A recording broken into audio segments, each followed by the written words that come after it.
कल रात 12 बज गए और इसराइल के टाइम के मुताबिक नेतन्याहू जो है वो हुकूमत बनाने में नाकाम रहे नाकाम और रहे। उसके बाद उनके मुतबादिल हुकूमत आ गई। तो कल रात को नेतन्याहू साहब की हुकूमत गिर गई और हुकूमत वहाँ पे गिर गई और उसके जो उसकी जो असरात हैं वो तमाम के तमाम मशरिक़ वस्ता में और तमाम जगहों पे हर जगह नफ्ताली बेनेट उनकी जगह जो है वो आ गए।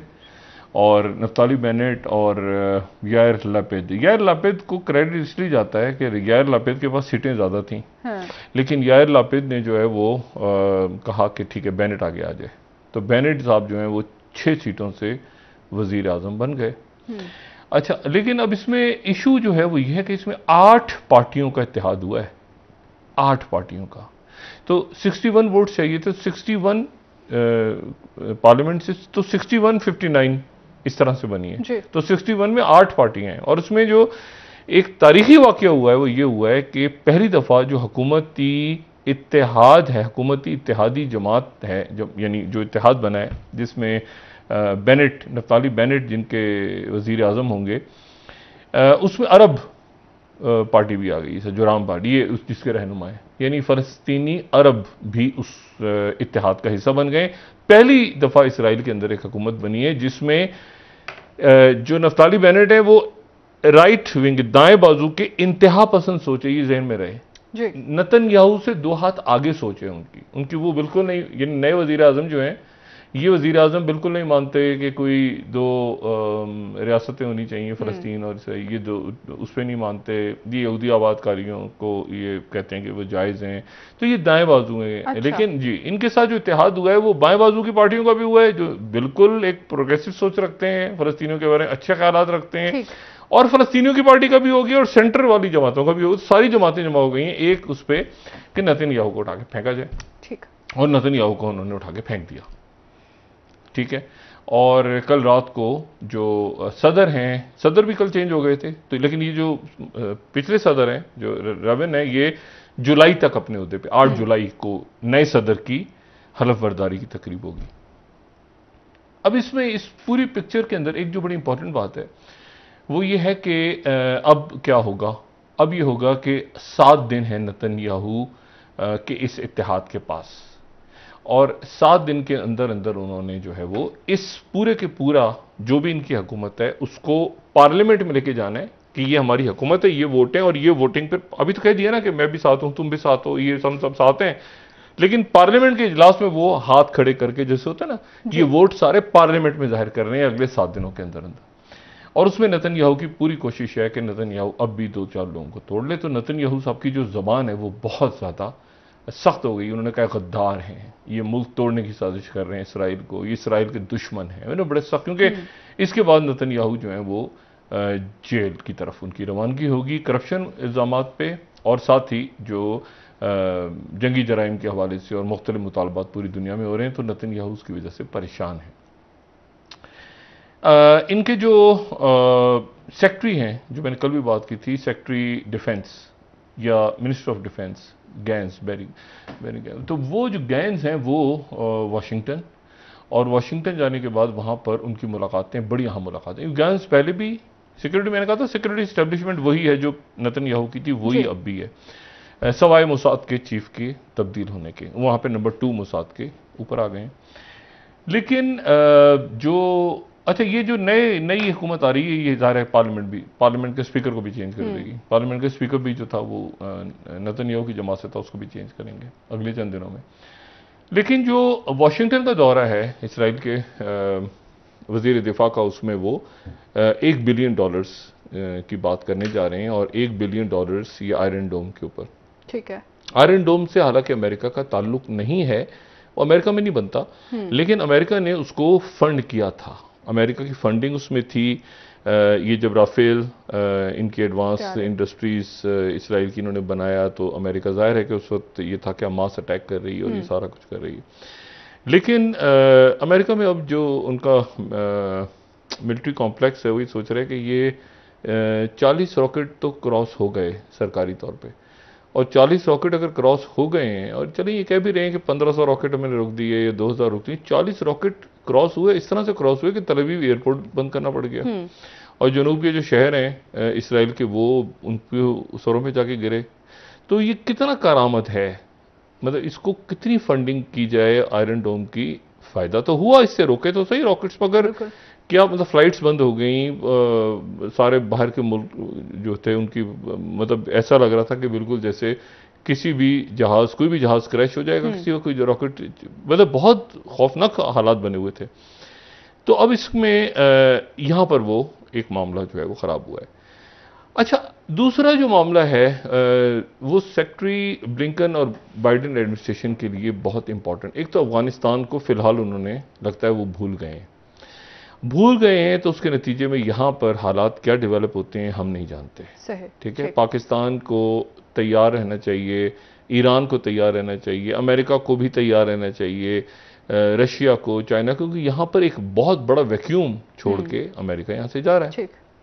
तो यहां पे फिर पार्टियों को कौन बिठाएगा, हुकूमत कौन मानेगा, क्या काबुल को टेक ओवर होगा, नहीं होगा, क्या शराइत होंगी। तो इस कदर देखें, ये वो आपस में जब ये हुआ ना 8 अक्टूबर 2008 को जब बॉम्बिंग शुरू हुई अफगानिस्तान पे, कारपेट बॉम्बिंग जिसको नाम दिया गया था, तो उसके बाद यहाँ तक इनकी दुश्मनी आपस में थी। उस इवेंट को मैंने कवर भी किया था कि एक कंटेनर के अंदर बहुत सारे कैदियों को बंद कर दिया था वॉरलॉर्ड ने, इनके ही वॉरलॉर्ड ने, मैं नाम नहीं लूंगा क्योंकि अब वो हुकूमत का ही, वॉरलॉर्ड ने एक कंटेनर के अंदर बहुत सारे कैदियों को बंद किया और उनके अंदर डेथ हुई, 200-250 के करीब थे। और वो जब कंटेनर खोला गर्मी में, तो अक्सर जो लाशें थी या जो लोग थे, मरने से पहले इतनी गर्मी थी कि वो पसीना अपना पीते हुए उनकी डेथ हुई थी। बेशुमार लोगों की इस तरह से लाशें मिली थी। तो ये इतना ज़्यादा एक दूसरे के साथ नफरत है और इतनी तकसीम है, वो लिसानी बुनियादों पर और मसालिक की बुनियादों पर और कौमियतों की बुनियादों पर बरसा बरस की खाने जंगी। तो ये यहाँ से 4 जुलाई से पहले, नहीं, 1 महीना, सिर्फ 1 महीने बाद आप कहें कि जो अमेरिका की फौजी नहीं है यहाँ पे, तो ठीक है। तो ये एक बहुत अजीब सूरत हाल डेवलप हो रही है पूरे खत्ते के लिए। ये जो एंडलेस वॉर्स हैं ये ख़त्म नहीं होती, एंडलेस वॉर्स किसी और शक्ल में सामने आ जाती हैं, बिहार शक्ल में।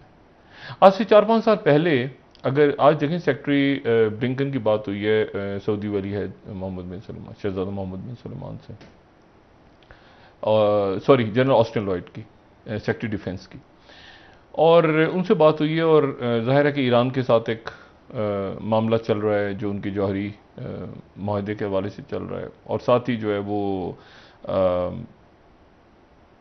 हुतीस के साथ जंग ख़त्म करनी है। 2216 गालिबन एक करारदाद थी अक़वाम मुत्तहिदा की जो पास हुई थी आज से 4-5 साल पहले, और उसमें यह था कि हुतीस जो है जहाँ पे कब्जा किए वो जगह अपनी खाली कर दें, और ये शराइत थी और सारा था। वो दौर अब गुजर गया, ठीक है। हुतीस जो हैं वो एक वक्त होता है जब उस वक्त तक आप जंग बंदी करके मुज़ाकरात, अब हुतीस नहीं बैठ रहे, मेरी इत्तला के मुताबिक हुतीस नहीं बैठ रहे मुज़ाकरात के लिए, और वो मुसलसल वहाँ से वो कह रहे हैं हम मजबूत, जब हम जंग जीत रहे हैं और अमेरिका पाबंद हो गया है कि हमारे ऊपर से दहशतगर्दी का लेबल हटाए और ये करो, तो हमें, तो वो वहाँ से रॉकेट्स फायर किए जा रहे हैं। और उसके नतीजे में फिर सऊदी अरेबिया और बाकी मुल्क के भाई ये जो हैं, ये मंसूर हादी के बाद जो है अब्दुल्ला साले तो कत्ल हो गए थे वहाँ पे, वो साथ आ गए थे। उदी की बड़ी एक अजीब सी हिस्ट्री, वो सना पे कब्जा कर लिया था, फिर साउथ में जो है वो सदन उनकी एक काउंसिल है जो जिसको यूई सपोर्ट करता है, तो वहाँ पर एक जंग छिड़ी हुई है। ये जंग भी हमारे पड़ोस में है। अच्छा, ईरान जो है, ईरान के हवाले से इस पड़ोस में एक तो ये खबर यानी मजीद परेशान कुन खबर है, और वो परेशान कुन खबर हमारे लिए नहीं है, लेकिन वो जाहिर है कि जो ईरान को पसंद नहीं करते जो भी ममालिक, तो उनके लिए ये खबर जो है, ये खबर अच्छी तो नहीं है कि ईरान की जो है वो बातचीत चल रही है जनाब किसके साथ, ये तास न्यूज़ एजेंसी का अगर हम दिखा सकें, तो तास न्यूज़ एजेंसी जो है वो कह रही है कि जी ईरान की बातचीत चल रही है रशिया के साथ जदीद तरीन वेपन्स को लेने के लिए। और ये वेपन्स कौन से वेपन्स होंगे ये हम नहीं जानते, लेकिन पिछले साल ये नेशनल इंटरेस्ट जो अमेरिका का है, पिछले साल चंद माह पहले उन्होंने बड़ा शदीद रद्द-ए-अमल जाहिर किया था इस बात पे। तो उन्होंने कहा था कि S-400 एयर डिफेंस प्लेटफॉर्म शायद ईरान लेने जा रहा है। S-400 जो है ये लेटेस्ट, यानी ये बिल्कुल हम इसको, ये जो टर्की के पास है, या जो यानी जिसमें से हम मिसाइल फायर भी कर सकते हैं और ये सारा, तो ईरान वो भी, क्योंकि पाबंदियां हट रही हैं तो अब ईरान जो है वो असला लेने जा रहा है पूरी दुनिया से, और ये सारे ये हो रहे हैं पड़ोस में। साथ ही ऊपर अफगानिस्तान सेटल नहीं हुआ। साथ ही एक बात जो है वो ये कि हुतीज के अंदर जो है, ये हुतीज क्लेम कर रहे हैं कि हम ये जंग जीत गए हैं, बिल्कुल इसी तरह जैसे हमास कह रही है कि हम ये जंग जीत गए हैं, हम जीत गए और हमने मुज़ाकरात पे मजबूर किया अपने ओपोनेंट को। इसी तरह से हुतीज कह रहे हैं कि हम भी जंग जीत गए, तो हम जंग जीत गए, तालिबान भी कह रहे हैं हम जंग जीत गए। अभी सब कह रहे हैं कि हम जंग जीत गए हैं, तो फिर बैठेंगे तो हम अपनी शराइत पे बैठेंगे। भाई हम जंग बंद क्यों करें? तो हम तो बैठेंगे तो अपनी शराइत पे बैठेंगे और उसके मुताबिक हम बात करेंगे। ये मामला सारे जो हैं ये, और साथ ही इसराइल के अंदर जब से हुकूमत गिरी है, देखिए हमास के लिए एक बहुत, अब यानी हमास, एक तो ये है कि हुकूमत गिर गई, और दूसरी बात ये है कि उसके बाद जो वहाँ पर